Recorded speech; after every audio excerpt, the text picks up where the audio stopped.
এখনো পর্যন্ত বাংলাদেশের অধিকাংশ মানুষ ভাবে আল্লাহর নবী এবং সমস্ত নবীদের ওয়ারিসরা রাষ্ট্র পরিচালনা করার যোগ্যতা রাখে না।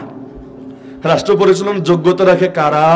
রাষ্ট্র পরিচালনার যোগ্যতা রাখে মমতাজ খালারা, রাষ্ট্র পরিচালনার যোগ্যতা রাখে ফেরদৌসের মতো নায়করা, রাষ্ট্র পরিচালনার যোগ্যতা রাখে সারা জীবন যারা ক্রিকেট খেলেছে, খেলাধুলাই যাদের পেশা, খেলাধুলাই যাদের নেশা, জীবনে রাজনীতি রও করে নাই, পাবলিকের সাথেও মেলামেশা করে নাই, পাবলিক কিভাবে সামাজিক সমস্যা হ্যান্ডেল করা লাগে কিচ্ছু বোঝে না, খালি পারে চাইর মারতে আর ছক্কা মারতে, দৈরাই না এমপি বানায় দেওয়া হবে এক লাফে, কপাল খুলে গেলে মন্ত্রীও বানায় দিতে পারে।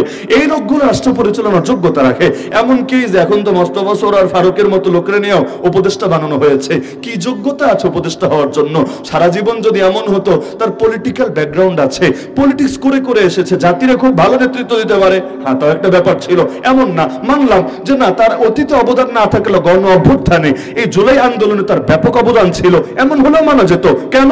কারণ এই সরকারের সাংবিধানিক কোনো ভিত্তি নাই, তার একমাত্র ভিত্তির নাম গণ অভ্যুত্থান। তাহলে কেউ যদি গণ অভ্যুত্থানের চেতনা আঁকড়ে থাকে, গণ অভ্যুত্থানের স্পিরিট ধারণ করে, সে নেতা হতেই পারে, আপত্তির কিছু নাই। কারণ এখন যারা নেতা হয়ে আছে এদের অনেকের জাতি চিনতো না, জীবনে নামও শোনে নাই, কিন্তু এরা যেহেতু একটা সফল আন্দোলন করেছে, এদেরকে নেতা মেনে নিতে পাবলিকের দ্বিমত নাই, দ্বিধা নাই, কেউ আপত্তিও করে নাই, গণভোট করো বা এই দাবিও তোলে নাই, চালাও যেই কয়দিন প্রয়োজন সংস্কার করো। কিন্তু যেই মানুষটা এতকাল ধরে চাটাচাটি করেছে, যাদেরকে আন্দোলন করে উৎখাত করা হয়েছে, এদেরকে চাটতে জিব্বারে পর্যন্ত খসে ফেলেছে, এমনকি নিজে তো চেটেছে, বৌড়ে দিয়ে পর্যন্ত চাটিয়েছে। কেন?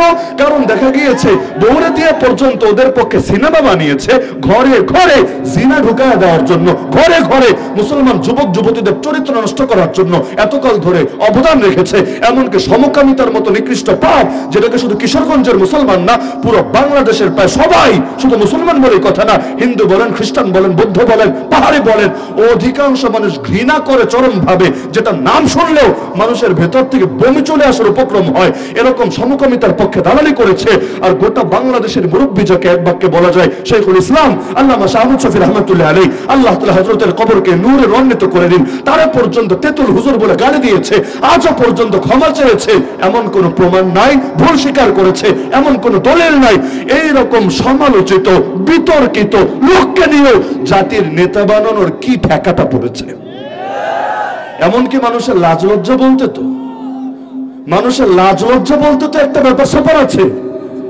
যখন গণ আন্দোলনের ভিত্তিতে আমার গদি নিশ্চিত হলো, তাহলে জনগণ যদি আমারে না চায় সেই গদিতে আমি বসে কিভাবে? স্বাভাবিক ব্যাপার। কারণ মানুষের রক্তের বদৌলতে যেই গদি, আমার রাজনীতির বদৌলতে না, আমার নির্বাচনে কোটি কোটি টাকা ব্যয় করে আমি এই পদ পেয়েছি এমনও না, বরং যাদের রক্তের বদৌলতে এই চেয়ারটা আমি পেলাম, ওই মানুষগুলোই যদি আমাকে না চায়, আমাকে থু দেয়, আমাকে ছি দেয়, আমি এখানে থাকি কিভাবে? বিবেকে তো লাগা দরকার ছিল, লাগে না, লাগবে কিভাবে? এখনো পর্যন্ত শহীদ হচ্ছে সেই যারা গুলি খেয়েছে, আহত হয়েছে, তাদের জানাজায় যাবে এমন একজন উপদেষ্টা বাংলাদেশে খুঁজে পাওয়া যাচ্ছে না।